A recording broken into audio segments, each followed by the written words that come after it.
आज हम ऐसे टॉपिक पे बात करने वाले हैं कि हमारा जो पार्टनर है वो रिलेशन में आने के बाद हमें कभी छोड़ के ना जाए। हमें वैसा बनना है कि एक रिलेशन होने के बाद थोड़े टाइम बाद हमारा पार्टनर हमें छोड़ के चला जाता है। ऐसा क्या हो जाता है कि जब हमारा पार्टनर हमें छोड़ के चला जाता है तो क्या ऐसी बातें, ज़्यादा बातें नहीं, बस सिर्फ 3 बातें मैं कब बताऊँगा आपको। अगर वो चीज़ें आप अपनी लाइफ में फॉलो करते हो तो उसके बाद आपका जो पार्टनर है कभी आपको छोड़ के नहीं जाएगा, कभी आपसे दूर जाने का सोचेगा भी नहीं। और अगर आप अपने पार्टनर से दूर जाने की सोच रहे हो तो आपका पार्टनर आपको ज़बरदस्ती पकड़ के वापस लाएगा कि प्लीज़ यार मेरी लाइफ से तुम मत जाओ, तुम्हारे जैसा पर्सन मुझे कभी नहीं मिलने वाला। आप भी अगर ऐसा चाहते हो तो प्लीज़ इस वीडियो को बिल्कुल भी स्किप मत करना, एंड तक ज़रूर देखना।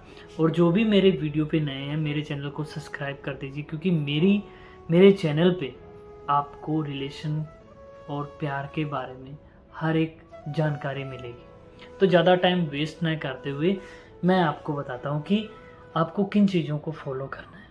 फर्स्ट, जब भी आप एक रिलेशन में आते हो सबसे पहले उस रिलेशन को टाइम दो। रिलेशन में आने के बाद उस रिलेशन को कम से कम 3 से 5 महीने का टाइम दो, क्योंकि कोई भी इंसान आपको आते ही नहीं समझता कि आप कैसे और सामने वाला कैसे है। आपको पता है कि जब आपने किसी से प्यार किया या आपकी लाइफ में कोई इंसान आया तो आप उसको पहचान गए कि वो कैसा है। आप उसको टाइम दीजिए ना, कम से कम 3 महीने दीजिए। उस 3 महीने में आप एज ए फ्रेंड रहिए उसके साथ। उस फ्रेंडशिप के अंदर आप उसको समझिए कि वो इंसान कैसा है, उसका बिहेव कैसा है। क्योंकि कोई भी इंसान आपकी लाइफ में एंट्री मारने के साथ ही अपना असली चेहरा नहीं दिखाएगा कि वो कैसा है।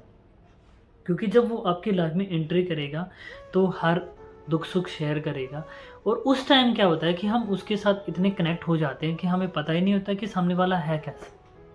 हम बस उसी के होते जाते चले जाते हैं कि बस यही है यही है।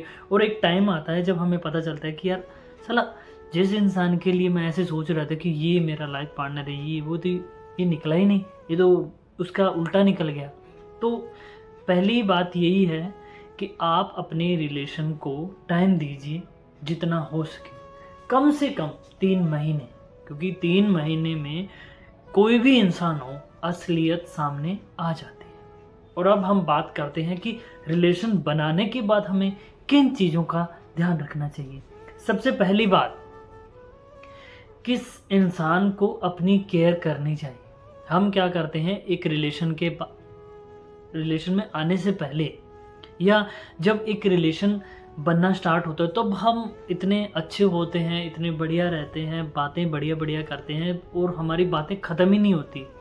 सामने वाला पर्सन या हमें लगता है कि बस यही है हमारे लिए।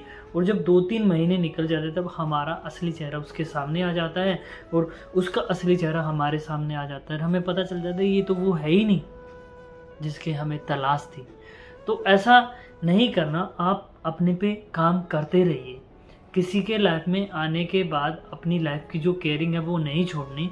आप अगर अच्छी जॉब कर रहे हो तो अपनी जॉब पे फोकस करिए। ऐसा नहीं कि आपकी लाइफ में कोई पर्सन आ गया तो अपनी जॉब छोड़ दो और बस उसी सामने वाले के पर्सन के साथ आप लग जाओ कि बस मुझे मेरी लाइफ का पार्टनर मिल गया और अब मुझे कुछ भी नहीं चाहिए। ऐसा नहीं। आपकी लाइफ में आपकी केयरिंग सबसे ज़्यादा इम्पोर्टेंट है।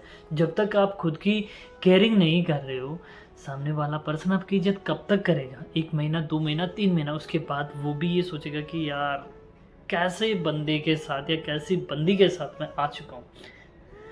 तो केयरिंग सबसे इम्पोर्टेंट चीज़ है। आप अपनी केयरिंग करिए, लाइफ अच्छी बनाइए, खुद पे वर्क करते रहना है। ऐसा नहीं है कि खुद पे जो आप काम कर रहे हो उसको छोड़ दो। जिम जाओ, खुद को अच्छा रखो, खुद को स्मार्ट पर्सनैलिटी में रखो। और आपके पार्टनर को लगना चाहिए कि आप अपनी लाइफ में बहुत ज़्यादा बिजी हो, फ्री नहीं हो, काम बहुत है। अगर आप ऐसा करते हो तो आपके पार्टनर के दिमाग में ये रहेगा कि ये पर्सन नॉर्मल इंसान नहीं है, और वो आपकी रिस्पेक्ट ज़्यादा करेगा। दूसरी बात, हर एक इंसान इमोशनल होता है।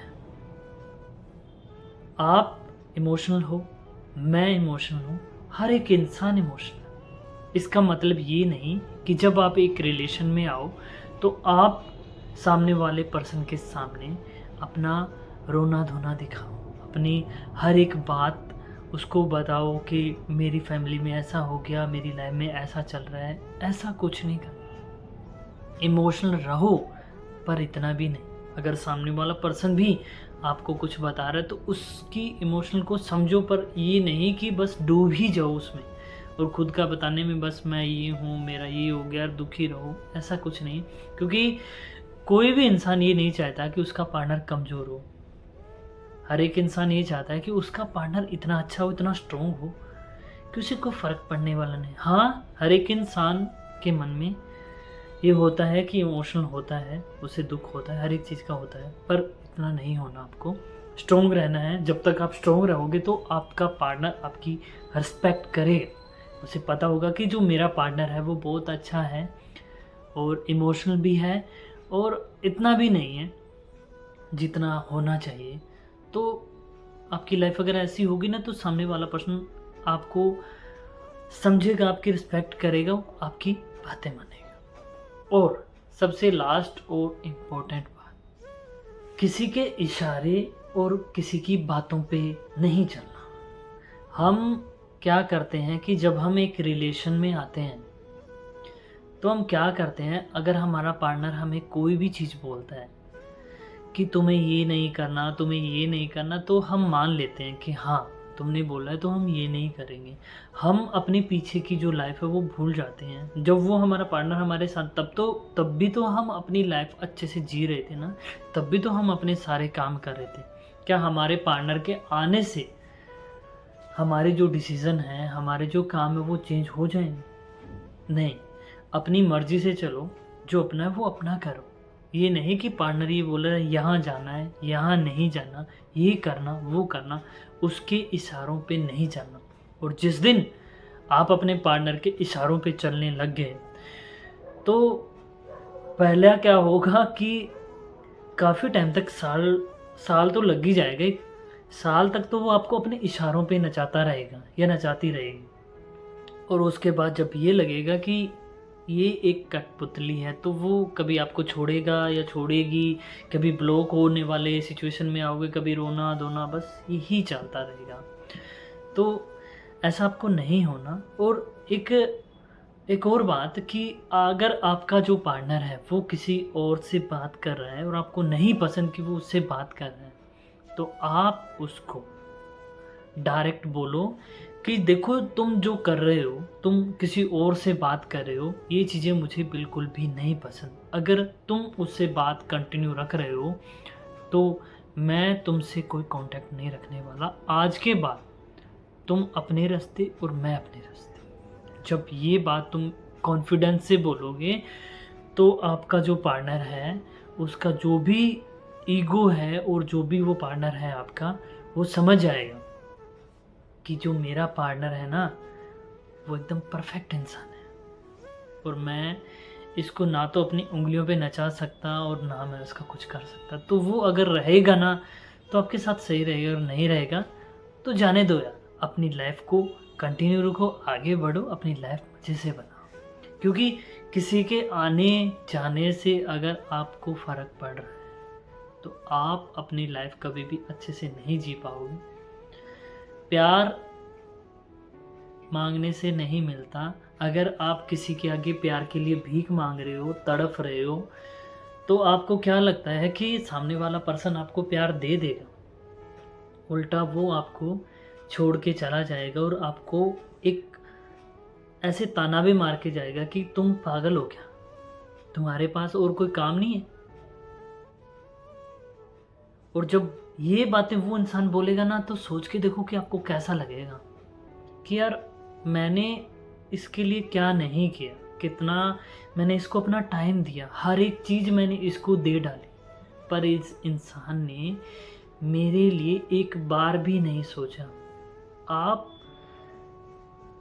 मैं क्या बोलूँ आपको, जितना मर्जी रो लेना, कुछ भी कर लेना, जिसको जाना होगा वो चला जाएगा। आपको स्ट्रॉन्ग रहना है, लाइफ अच्छे से जीनी है, किसी के आगे इतना इमोशनली नहीं दिखाना कि वो आपको रोने पे मजबूर करे और बस आप रोते रहो अपनी लाइफ में, कुछ भी ना रहे। सो कुछ ना कुछ आपको मेरी बातों से समझ आया होगा। तो मिलते हैं नेक्स्ट वीडियो में नेक्स्ट टॉपिक के साथ। तब तक के लिए बाय, और प्लीज़ मेरे चैनल को सब्सक्राइब कर देना ताकि मैं आपके लिए अच्छी अच्छी वीडियो लाता रहूँ, क्योंकि आप जब मुझे सब्सक्राइब करते हो तो मुझे बहुत अच्छा लगता है, और ऐसे ही मुझे आप प्यार देते रहिए। Thank you.